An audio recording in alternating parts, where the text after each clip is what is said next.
আসসালামু আলাইকুম ভিউয়ার্স, এটা হচ্ছে সৌদি আরবের আল খলিল রোড, যেটা দিয়ে হারাম শরীফে গেছে।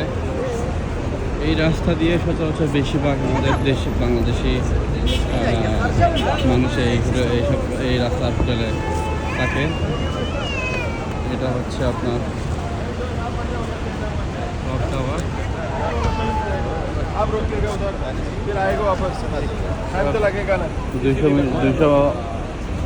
200 মিটার পিছনে আমি আছি। দেখেন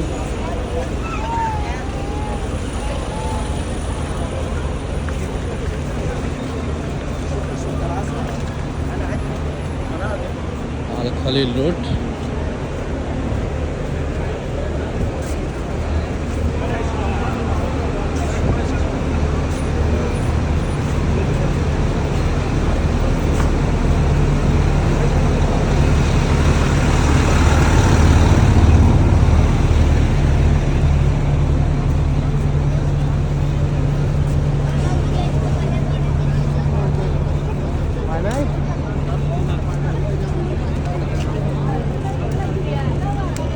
এদিকে সোজা হাঁটলে ওমরা গেট পাওয়া যাবে, 79 নম্বর গেট। সোজা হাঁটতে থাকলে 79 নম্বর গেট।